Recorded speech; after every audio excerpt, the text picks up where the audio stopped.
rest of you are feeling this as much as I am, that this afternoon has already been so rich, and I am really looking forward to what's coming up. And I'm really honored to be able to coordinate this next panel. Before we begin, I just want to give one little factoid that follows on with Jonathan's and Cole's information. And I think that we talk a lot about how this pandemic has raised people's consciousness and awareness about the needs of public health. But we have to, as the senator said, we have to really get people to recognize some of these things and act on them. 10 years ago, the amount of the budget, the federal budget that went to public health, which was absolutely even devastating then, was 4%. In the last 10 years, the budget has decreased, that only 2.5% of the federal budget is spent on public health. So that really is a devastating factoid for us to remember as we think of how the awareness of public health has come in with the pandemic. Following on with the first panel, which presented us with so much wonderful information, the second panel is really going to be looking at a bit of actualizing what we've been talking about and bringing it out into the field and bringing up certain aspects of it. I'm really pleased to introduce our first speaker, who is Dr. Deepa Soni. Deepa is a unique health practitioner in that she is both a clinician as well as bringing public health into the aspects of her work. She is a board certified neurosurgeon, and she also works in or brings a public health perspective to it. She has a master's from the Harvard School of Public Health, and she still continues to work with the School of Public Health, in fact, being the president of the Alumni Association for the Harvard School of Public Health. And she's going to be speaking on practicing medicine and public health. And I'm going to read her title because I think the title of her presentation is both creative and very, very unique. Her title is Keeping Silos on the Farm, a cross-pollination approach to delivering holistic and interdisciplinary healthcare. Deepa, and I might remind the speakers that, again, I will let you know when you're getting close to your 8 minutes of speaking. Welcome, Deepa. Thank you so much, Catherine. And Amar, if I can enlist your help with sharing my slides. Thank you for that very warm welcome. I greatly appreciate it. And thank you to Amar and Catherine and the whole team for inviting me to participate. I'm truly honored to be part of this very valuable and informative event. And also I want to say a special thanks for inviting the Harvard Chan Boston Alumni Chapter, of which I'm the president, to co-sponsor this event. So I'd like to start, Catherine read you my title, I'd like to start with a quote. Next slide, please.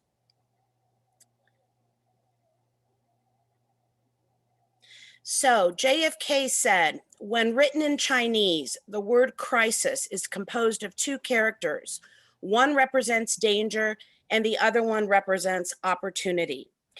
And especially as we emerge from this pandemic, and today as we talk about some of the challenges we're facing both in healthcare and in the public health sector, I want to encourage all of you to keep this in the back of your minds. Let's work collaboratively and collectively to take the crises that we've experienced in healthcare and other arenas and turn them into opportunities together. Next slide, please. Well, I think everybody here is probably quite familiar with the term silo. It was first used to describe an incredible agricultural tool that has been used since the 8th century, a tall tower that was used to keep grain separate from other grains. And I want to draw your attention to one of the primary key features is to prevent one grain type from mixing with another. Another feature is that silos typically can be expanded upward, but not outward. This powerful metaphor soon became utilized in many other sectors. And for the past 35 years, it's been a prominent lesson and metaphor in organizational development in business. And you can see in the center definition, again, A silo in the business sense is referred to an isolated grouping that functions apart from others in a way to hinder cooperation and communication. Today, we talk about silos in many other sectors, including government, academics, and then today, of course, in healthcare. And again, in healthcare, the notion of a silo is that group mindsets that can cause divisions inside a health organization and result in the creation of barriers to communication and disjointed work that affects patient care. Next slide, please. Are they all bad? Are silos really that bad? Well, we saw in the agricultural world, they work very effectively and efficiently to keep the grains separate. That is their task. Well, on the same in the same lane, we can create domains of expertise and very highly specialized groups with silos. So I would like you to think about that they do have some utility both in healthcare and outside of healthcare. Also, I would like you to remember that competition is a necessity, and sometimes silos exist because of geographic boundaries or technological boundaries, and not always because there's this ill will to want to withhold information. Now, the cons are pretty well known and pretty easy to understand. The primary con is that information is not passed freely through the organization or system. That can stifle collaboration, hinder productivity, bad for morale. We understand that. Next slide, please. I want to focus more on what a silo mentality is. So, a silo mentality is a mindset present when certain departments or sectors do not wish to share information with others in the same company or field. And again, this may not be the result of an ill will, it may be based on system limitations and other hindrances. Next slide. This is a schematic that is fairly simple and easy to understand. You see A at the top, which could be representative of anything, leadership, hospital management, and then you can basically name it, whatever the sector. Silo on the left is not talking to the silo on the right. There's an information barrier. Next slide. Now, Brent Gleason said, look, we can break down these silos. We have to look at it very systematically. We need to create a unified vision, and that needs to come from the top, from the leadership. We need to work toward a common goal, identify the barriers and get rid of them, have a holistic approach. We have to motivate and incentivize productivity and discourage. That's not my job mentality. We have to execute and measure what we're doing. And then, of course, we have to be creative and collaborate. Next slide. So what I'd like to do is look at back pain and degenerative spine disease and use it as an example of siloed healthcare. I have a disclaimer. The opinions and any recommendations that I may give in the remainder of this talk represent my own opinions from my 20 plus years of experience as a neurosurgeon.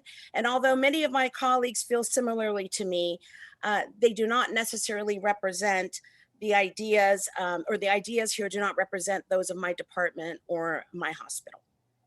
Next slide. So before we can talk about the topic as a siloed healthcare, we have to understand the basics of degenerative spine disease. And I could spend days on this, but I'll be brief. So I want to make one distinction that degenerative spine disease is any disease of the spine that's not traumatic or the result of a car accident or a fall. It is a condition that involves the gradual loss of normal structure and function of the spine over time. The most common cause is just normal aging. Of course, tumors, infections, arthritis can cause it as well. It can occur anywhere from stem to stern in the spine, in the neck, in the mid-back, and the low back, and it can affect any or all parts of the spine, the discs, the bones, the joints, the soft tissues, the spinal cord. We don't know the true incidence, but it is very common, with an estimate of over 57 million visiting their physician for back pain or spine-related issue in 2013. The prevalence is high. It's estimated to be 60 to 80% of the global population, representing a third of the Medicare population. Affects men and women equally. And again, it increases with age. In my practice and in a typical neurosurgical practice, more than 50% of the patients present with some kind of degenerative spine issue. By far, one of the most common complaints. Next slide, please. It can present with pain in the back, pain in the legs, pain in the arms, depending on where the pathology is throughout the axis of the spine. You can have urinary difficulties if the spinal cord is involved, balance problems, weakness of the arms or legs or both, sensory changes, numbness, tingling. Treatment is divided primarily into non-surgical and surgical, and relieving a patient of pain is the ultimate goal. Unfortunately, that's not always what happens, with over 50% of patients who are treated having chronic pain. Next slide, please.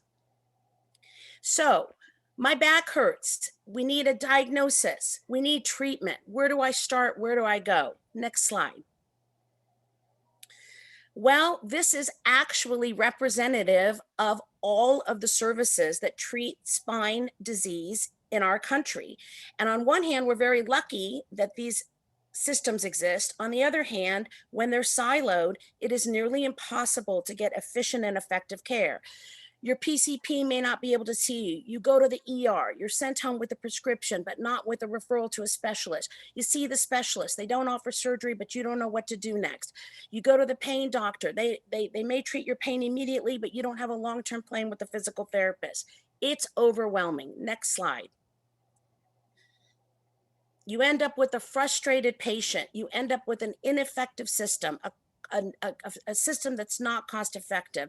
And most importantly, you have not treated the pathology and the patient when we're siloed. Next slide.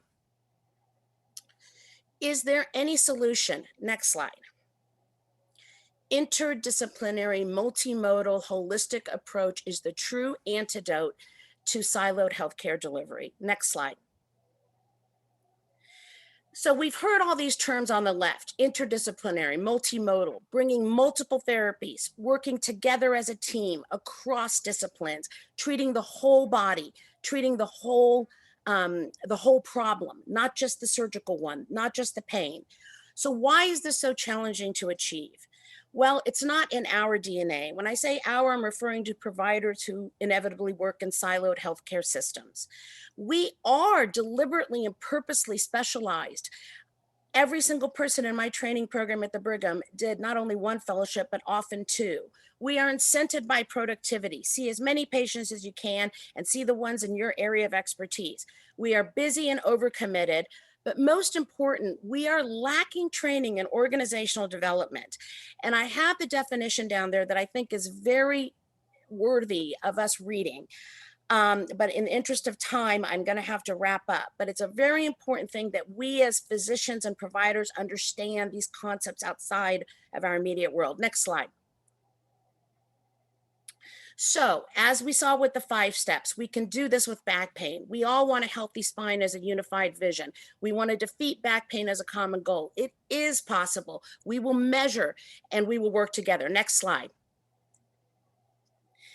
What do we need to do this? We need to change our mindset. There needs to be a true paradigm shift. There needs to be incentives offers to the patient, the provider, the hospitals. We need to give breaks in insurance rates for people that are willing to go to centers that offer multimodal care. We need patients to say they can go one place, one-stop shopping for their back pain. The onus is not on them to find the right care. From a practical standpoint, we need buy-in from public health and from the clinical sector. We need funding, we need lobbying, we need policy change, we need activism, which is what this group is best at, one of the things they're best at. Next slide. If we can do that, we can achieve, you remember the angry patient on the left in siloed care, we can achieve a happy patient that has effective, long-lasting, cost-effective, efficient, and long-lasting remedies to their back pain or whatever problem if we talk to each other and we work together in an interdisciplinary sense. Next slide. Thank you.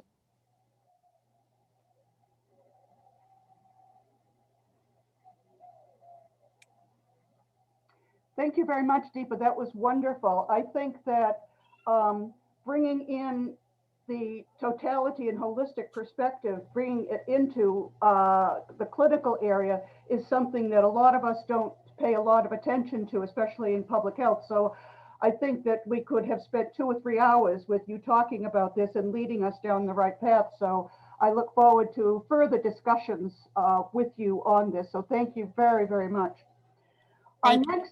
You're welcome. Our next speaker is Katie Murphy. Katie will be talking about the Mass Nurses Association of Priorities. Katie is not only a person extraordinaire, but she is a nurse extraordinaire. As a fellow nurse, she has long been a role model of mine, and I really appreciate all that she is going to present to us today. She's going to be talking, she's been working recently in ICU at the Brigham Hospital, and as well now working at the COVID unit at the Brigham and Women's Hospital. She's had a lot of experience, and in addition to her health experience, she was the chair of the select board of the town of Framingham, Massachusetts. And then of course, that goes without saying, all of her political work that she does for healthcare and nurses and single payer healthcare. So Katie, I really look forward to what you're going to say today. Catherine, thank you. So, can you hear me? Yes. Okay, Catherine, thank you so much. And thank you to the whole Mass Peace Action team for this tremendous presentation. Boy, it's inspiring. I'm going to talk about the priorities of the Massachusetts Nurses Association this legislative session. I do want to say that we are strong supporters of MassCare, the Medicare for All umbrella group in Massachusetts, as well as the labor campaign for single payer that works on a national level. But I'm going to just talk about a couple of pieces of legislation. We filed 19 pieces for the 21-22 session, and we've broken these down into 4 major categories this year: protecting patient safety, COVID response, workplace safety, and protecting healthcare access. I'm going to focus on a piece of legislation from each of these categories. We do have a lot of legislation. The pandemic has put a strain on the nursing workforce, with burnout and PTSD among nurses and frontline healthcare workers a very real concern. Going into the pandemic, we weren't prepared. In many hospitals, we did not have enough nurses on staff to safely and consistently care for our patients before a once-in-a-century pandemic struck. As nurses, we know if we're spread too thin, caring for too many patients at one time, bad things can happen and patients don't get the care they should. As you can imagine, COVID served only to both exacerbate and highlight this issue. We could see it happening in real time, but now there has been some preliminary research into how this affected COVID patients. Oh, thanks, Amar, for helping me out with the slides. Could I have the first slide, please? Yeah, give me 1 second. No, not at all. I didn't mention at the beginning. Thank you so much. Here we are. Thank you. As you can see, research is beginning to emerge and confirm what we already knew, connecting adverse COVID outcomes partly to a lack of appropriate staffing. Despite the importance of nursing care and its connections to quality of care, reporting by the New York Times in July reported on mistakes made by New York in the first months of the pandemic and found that poor staffing was more often associated with poor outcomes for COVID patients. The staffing ratio is very important in whether patients live or die, the Times reported, but nurses already knew that. Could I have slide 2, please, Amar? Nurses have continuously identified high patient loads as a significant factor in providing patient care to COVID patients. We already knew how staffing and safe patient limits affect patient care. We already had decades of research from publications such as the Journal of the American Medical Association and the New England Journal of Medicine that confirm this. This is why we filed Senate 1422 and House 2398 with Senator DeZoglio and Rep. Ryan to examine the current nursing workforce and what will be needed from nurses over the next several decades. This calls for a series of studies examining current nursing practice, including the impact of staffing on quality of patient care, the makeup of the current nursing workforce, and the future needs of nursing care in the state. These studies would provide independent, evidence-based analysis of issues affecting the nursing workforce, patient limits, workplace violence, injuries, and burnout. Could I have the next slide, please, Amar? Thanks. The COVID-19 pandemic has introduced a new category of legislation at the MNA focused on the response to the pandemic. In this category, our number one priority is passing legislation to establish occupational presumption, which means that if a frontline healthcare worker contracts COVID-19, it is presumed that she or he got it at work, making the individual eligible for workers' compensation and specifically prohibiting employers from making employees use their own earned time to quarantine, treat, or recover from COVID-19. To this end, we've filed Senate 1194 and House 2031 with Senator Paul Feeney and Representative Tram Nguyen. And just to quickly recap for you the conditions we were facing on the front lines. There was a lack of PPE. There was unsafe reuse of single-use PPE. There was lack of tests, and there was lack of proper cohorting of patients. That means COVID patients were mixed on floors and rooms with regular patients, risking the spread of infection. This is what led to the tragic loss of life at the Holyoke Soldiers' Home. Could I have slide number 4, please? Thank you. We now have the data and studies that back up what frontline healthcare workers have been saying for over a year. We have not been provided with what we need to protect our patients and ourselves and our communities. I wanted to show you one visual that illustrates the toll this pandemic has taken on nurses. As you can see, the CDC has found that nurses account for 1 in 3 healthcare workers hospitalized and also those who have died with COVID-19. Could I have the next slide, please, Amar? Thank you. The next legislative category is workplace safety, and here I'll focus on the MNA's workplace violence prevention bill. I've put a few statistics up here on the slide illustrating how violent the healthcare workplace can be and how often healthcare workers are assaulted, but I could probably fill a dozen more slides with all the data supporting the need for immediate action. We also saw increased violence directed at healthcare workers across the board during the pandemic, which shouldn't be surprising since violence often escalates during emergencies. We are just now starting to see some research and data beginning to emerge on this. Could I have the next slide, Amar? Thanks.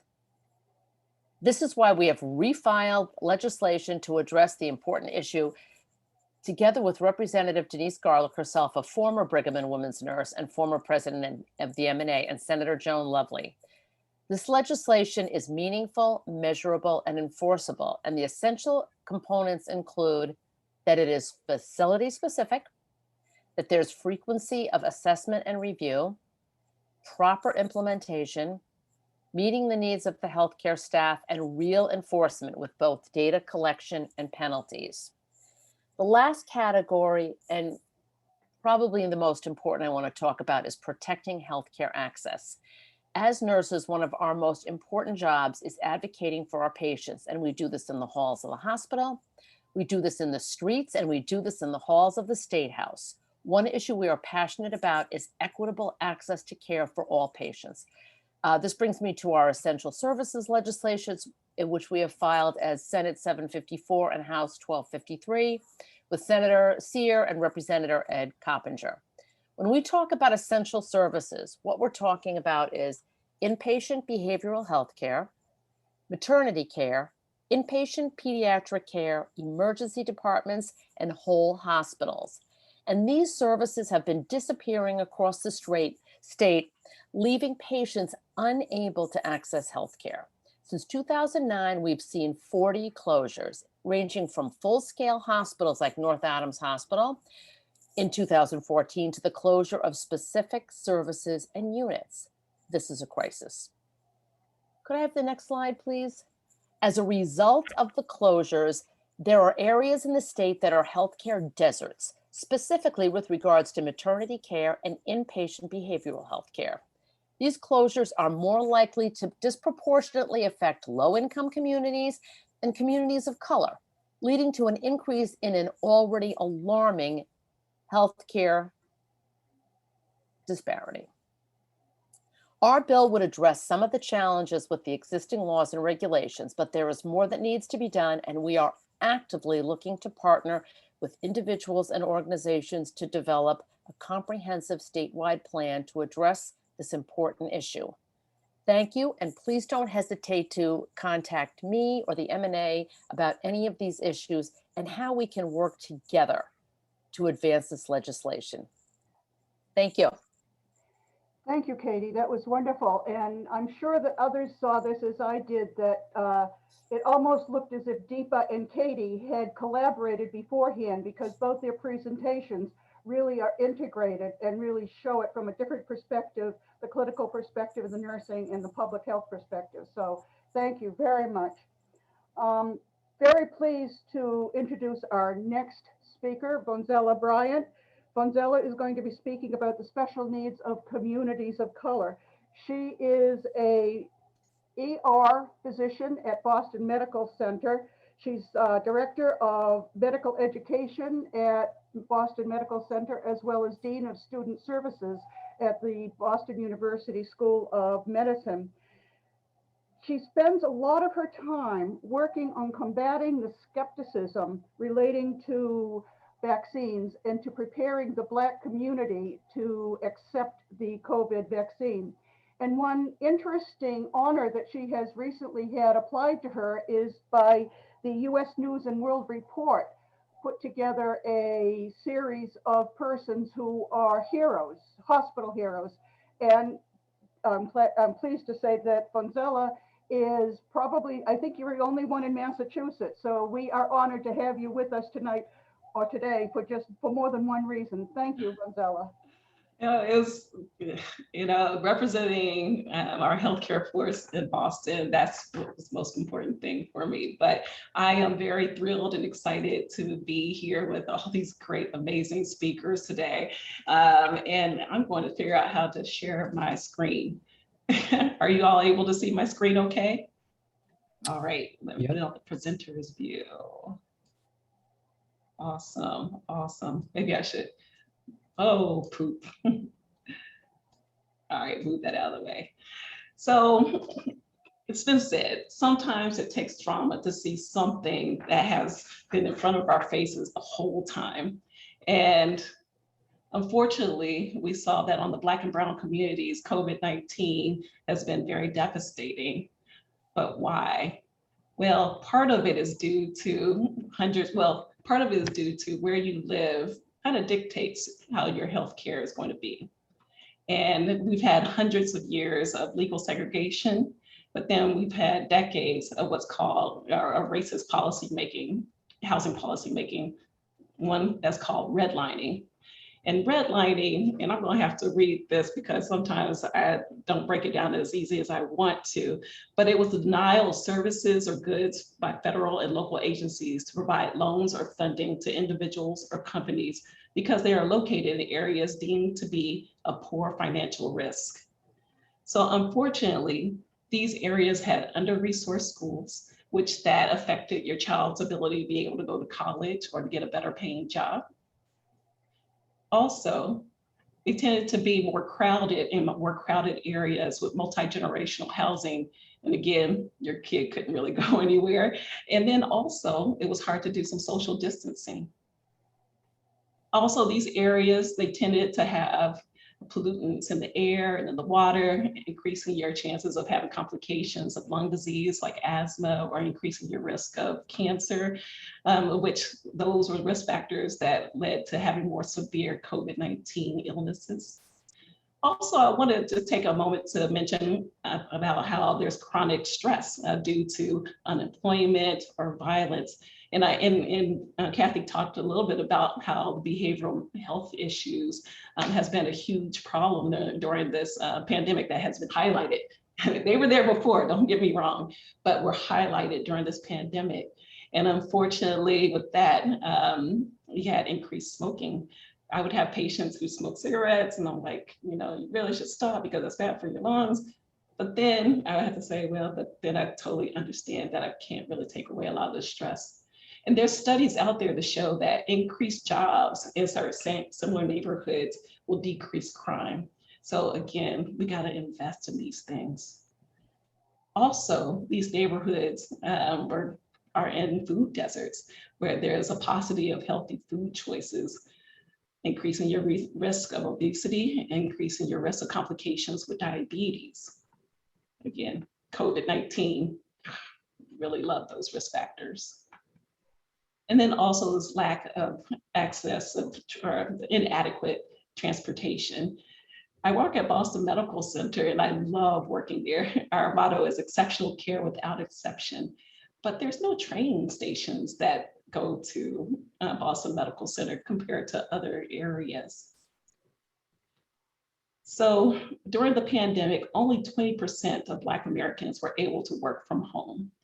And it is that exposure, along with having comorbidities that were sometimes uncontrolled, comorbidities such as high blood pressure, diabetes, hyperlipidemia, and heart disease, that caused Black Americans, Black and Brown Americans, to have severe and deadly COVID illnesses.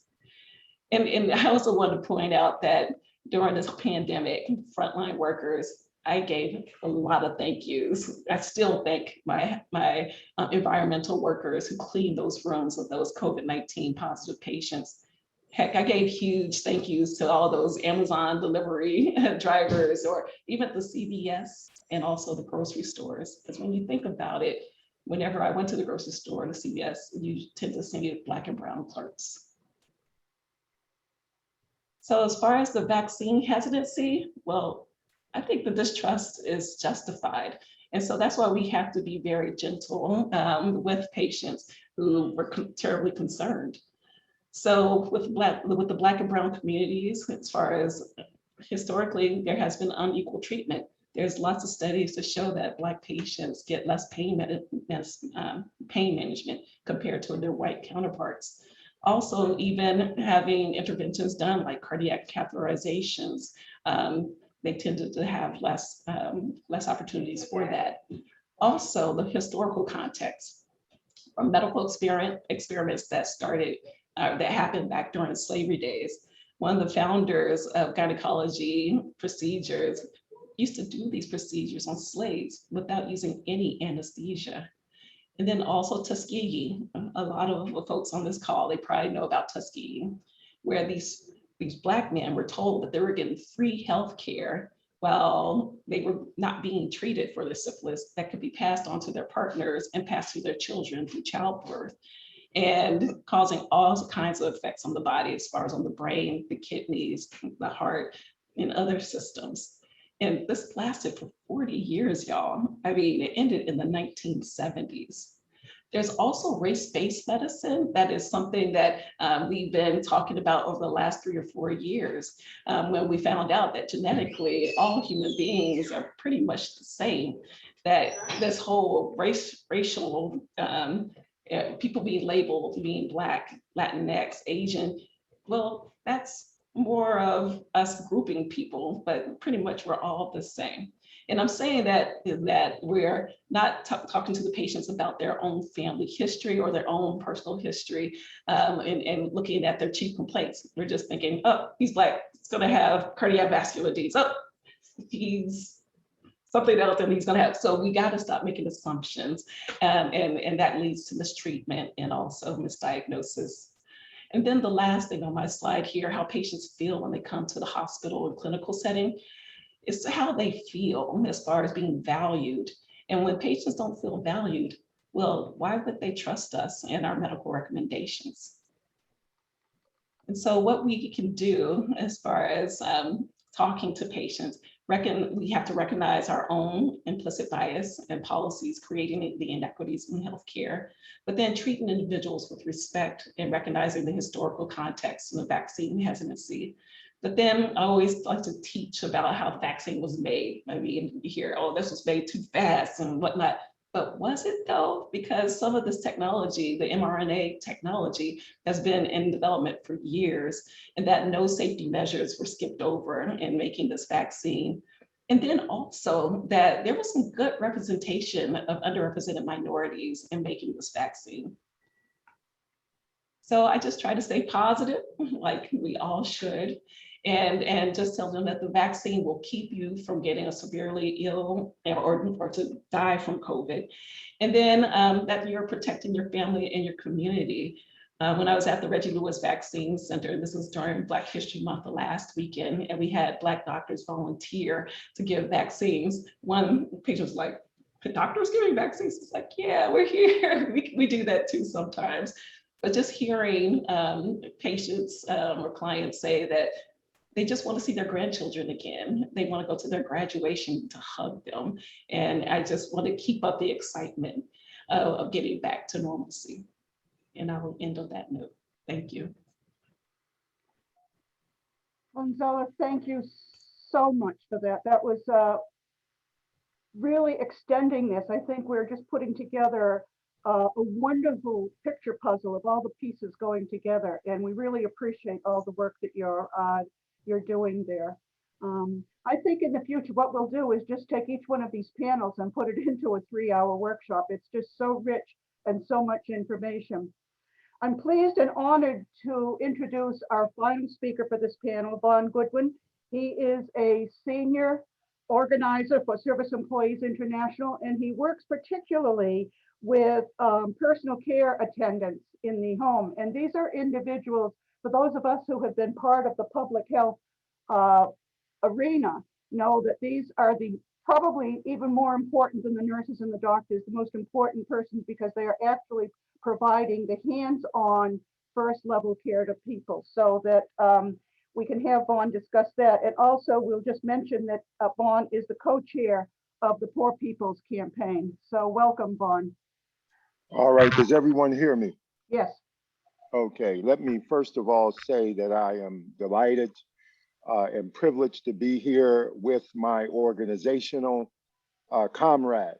One starting with Mass Peace Action, of course, who put this together. Second goes out to National Nurses United, fighting for single payer on the front line. And here in the Commonwealth of Massachusetts, Mass Nurses Association, we are with you. We are on the front lines. We are all fighting against a conglomerate and an industrialized complex disguised as healthcare, when in actuality, the resources are being siphoned to individuals who are not providing the type of patient care that is needed. And to my sister, Vanzella Bryant, MD extraordinaire, on the front lines, congratulations, my sister, for being a healthcare hero. To Jonathan King from Massachusetts Institute of Technology, want you to know, as a brother on the front line who takes care of and works with people with disabilities and seniors and those who take care of them, that we are here with you. So today I just want to try as much as possible to go into some detail about what I do. And I understand because this is a panel, we are constrained by time.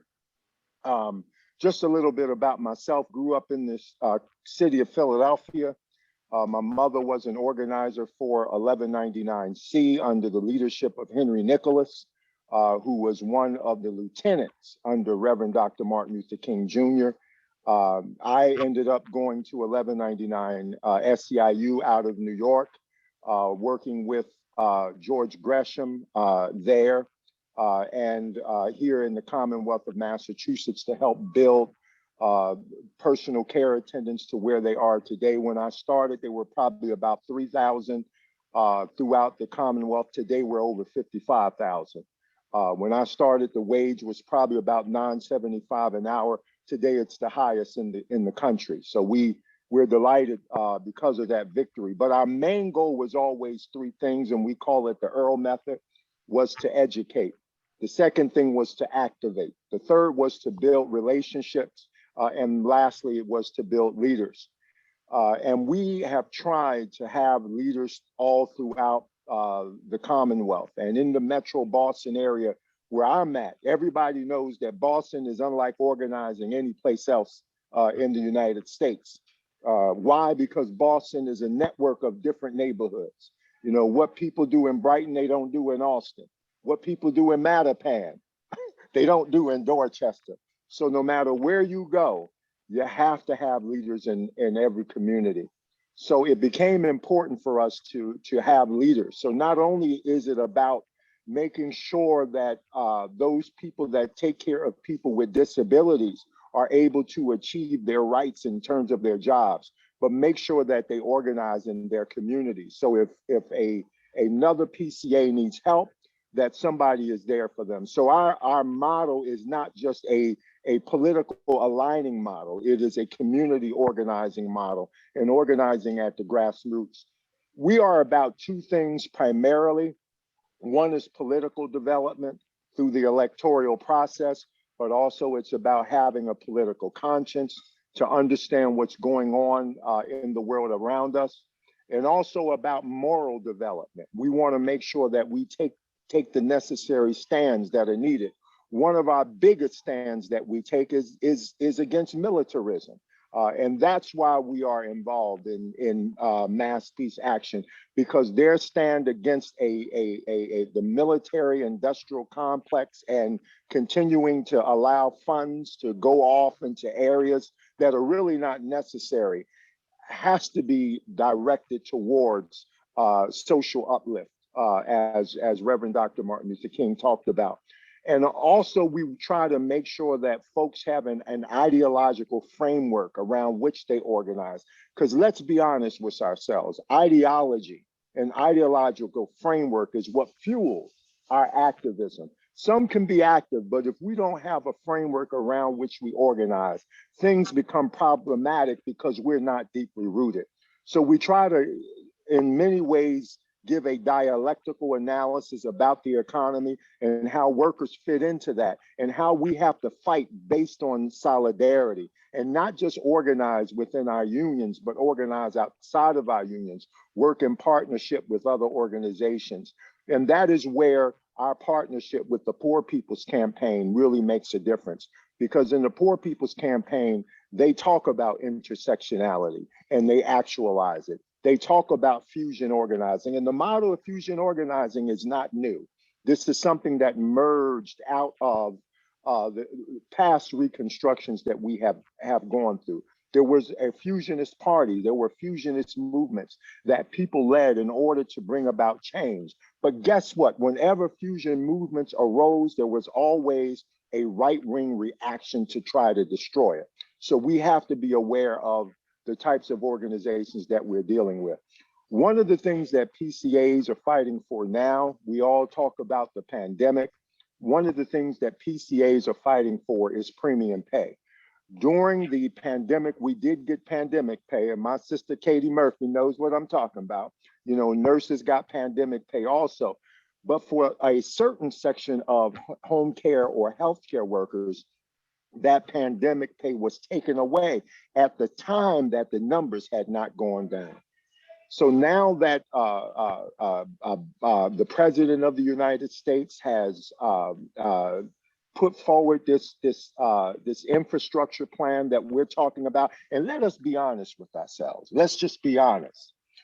The infrastructure, the attack on the infrastructure plan, let's be honest, all right? Let's be real. The attack on the infrastructure plan, saying that infrastructure is just about bridges, is just about buildings, is really a racist attack against women of color.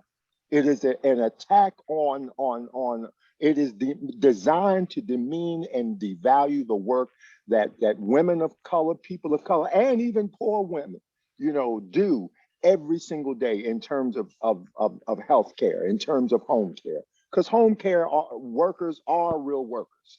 They are the real infrastructure, if you really want to be honest with yourself. You know, we always use the phrase that the hand that rocks the cradle rules the world. So let's be honest with ourselves.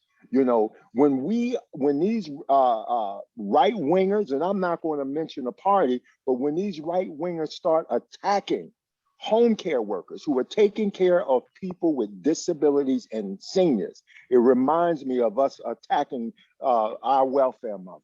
Let's just be honest with ourselves. And that is what is driving this. So we are committed to trying to achieve this premium pay for PCAs.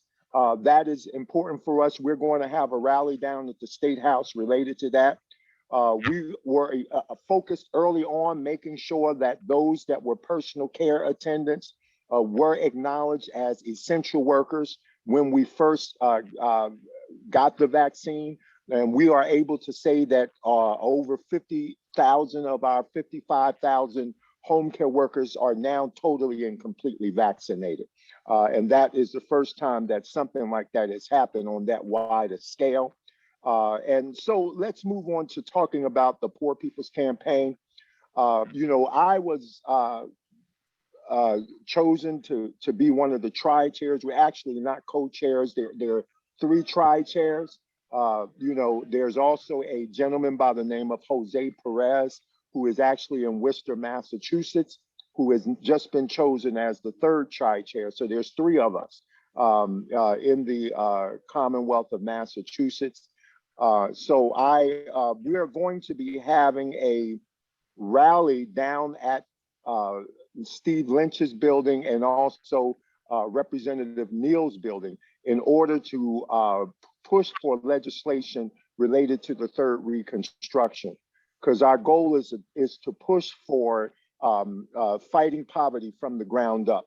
And we presented an omnibus piece of legislation. You can find out about that by going to thirdreconstruction.org. Again, that's 3rdreconstruction.org. Let me lastly say before I finish out that on the 21st of this month, we are going to be having a national assembly for the Poor People's Campaign. Again, National Assembly. This will be national. You can go to that website, thirdreconstruction.org, and do sign up. If there are any other questions that anybody has, I will put my contact information in the chat. I want to thank you for your time. Please be involved in the Poor People's Campaign, a national call for moral revival. Please continue to work with our brother and sister organizations such as Mass Peace Action, Mass Nurses Association, National Nurses United, Fight for Single Payer, Fight for a Comprehensive HealthCare Plan. And let's get these financiers out of healthcare because they're destroying us. Thank you. Vaughn, thank you very much. I know we're making you short. You have so much to add to this, but we may have a little time at the end if people want to stay on to have a discussion so that we could do that at the end. So thank you again very much.